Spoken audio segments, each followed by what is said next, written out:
Sobre economia agora, outro assunto evidentemente muito importante nessa campanha.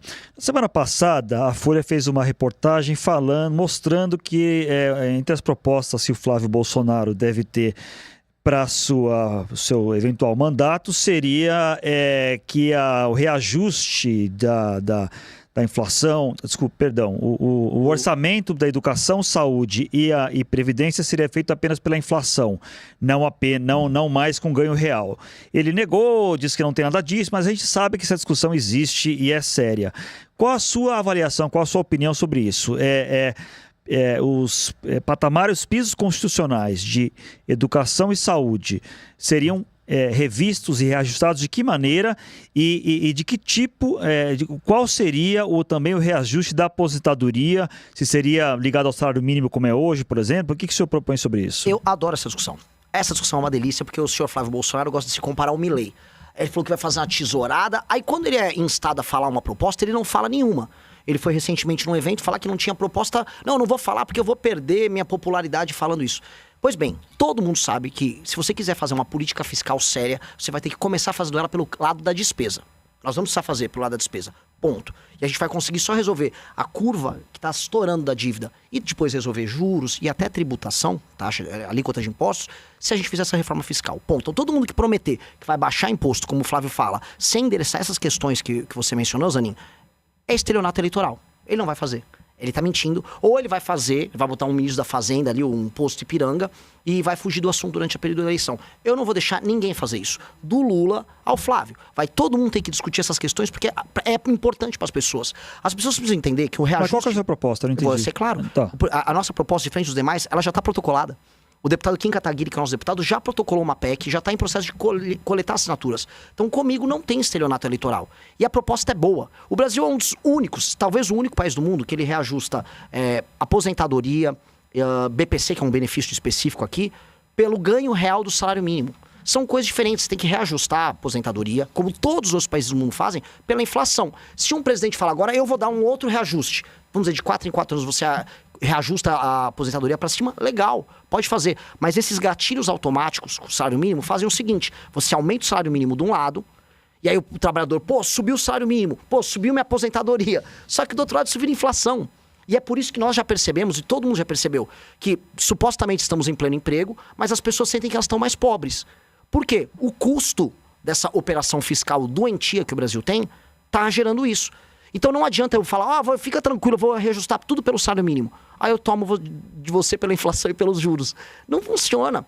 Não adianta a gente ficar enganando o eleitor. O Milei na Argentina, ele foi muito honesto. Eu vou fazer um monte de reforma, algumas pessoas vão falar que vai doer, mas o remédio é amargo. A solução... Ele é um modelo para o senhor, Milei? Nesse sentido, sim. Até porque ele comete esse sincericídio. O que eu não vou admitir é estelionato eleitoral. Eu vou falar para o cidadão brasileiro, vou precisar fazer essas reformas, deixar o Brasil praticamente quebrar agora. Vai precisar ser feita uma série de reformas. E mais do que essa, vai ter que mexer na Previdência, vou mexer nos privilégios do funcionalismo, vamos mexer em Zona Franca de Manaus, sim. Tem que fazer um desmame de um modelo que não está funcionando e ver um outro modelo de desenvolvimento sustentável lá na região, sim. Agora, o que não dá para fazer é manter o modelo atual que não funciona, que é um modelo de privilégios. É um modelo de captura do Estado por órgãos, sindicatos, associações, partidos políticos, que retiram o dinheiro de quem está trabalhando e depois finge que entrega uma migalha. Aí a migalha vira o quê? É o Vale Gás. Não, fica tranquilo que eu vou te dar um BPC, é uma energia elétrica ali, é um luz para todos. Pô, isso é mentira. A picanha que o Lula prometeu, no fundo, era dinheiro no bolso e capacidade de compra. Isso não aumentou. As pessoas não estão sentindo isso. E aí, quando um cara como o Flávio mente para as pessoas, ele, no fundo, está pintando como, do ponto de vista eleitoral, um estelionatário. Então, mas, por exemplo, se a gente olhar o nosso sistema político atual, né? O presidente pode querer fazer todas essas coisas que o senhor está falando, mas muitas delas passam pelo Congresso. O senhor está num partido que nasceu recentemente com uma representatividade extremamente baixa. Ou seja, vai obrigar o senhor a negociar. E muito. Com propostas que não são populares, digamos assim. Não corre o risco do senhor também cometer um estelionato eleitoral porque não vai conseguir ter força no Congresso para isso? Enfim, é um risco que me parece bastante grande, não? Carla, duas respostas para isso. Primeiro, a pessoa que em geral comete um estelionato, ela promete uma coisa muito boa e suave e leve, e ela não entrega ou entrega algo ruim depois. O que eu tô prometendo é um remédio amargo agora. É difícil e depois de aplicar, nós vamos conseguir ter um horizonte melhor lá na frente. Eu tô chamando as pessoas para um sacrifício para salvar o Brasil. E esse sacrifício vai dar resultado rápido. Então isso é o oposto do estelionato. Isso eu chamaria de sincericídio. E do outro lado, veja, eu tenho um parlamentar hoje, só que se eu venço as eleições presidenciais, isso significa que eu vou ter motivado o Brasil a discutir esses temas, vou vencer a eleição com isso, vou eleger não só no meu partido uma bancada grande, mas vou pautar outros partidos, tanto os partidos de direita quanto os do centrão, até gente de centro-esquerda, a falar sobre os nossos temas e colocar esses temas na ordem do dia. Se eu vencer a eleição, significa que 50% mais um do Brasil, no mínimo, está apoiando isso. Mas o senhor admite que o senhor vai ter que governar negociando com o centrão. Zani, ou é possível governar sem o hoje não centrão? é. Ainda mais na forma... Eles estão na forma mais forte deles hoje. Eles estão no auge. O que a gente vai ter que alterar do centrão é o sistema de incentivos da política brasileira que faz com que eles sejam tão fortes. E eu vejo discussões na esquerda, eu vejo o Zé Dirceu falando isso o tempo todo, e a gente tem que acompanhar os adversários. Eu não vejo na direita bolsonarista nenhum debate sobre isso, até porque eles se tornaram o centrão, e nós temos um debate próprio nosso sobre como desmontar a parte de poder do centrão. Agora, se eu vencer a eleição, eu vou ter que assumir o poder e conversar com eles. Eu já fiz isso. Quando nós derrubamos a Dilma Rousseff, a Folha cobriu isso bastante época, eu organizei eventos, reuniões, juntamente com os políticos, não importava o partido que eles fizessem parte, pra gente ter maioria no Congresso. Eu sempre entendi a importância da política. E, nesse sentido, eu vou compor... Mas o toma lá da cá, por exemplo? Isso não.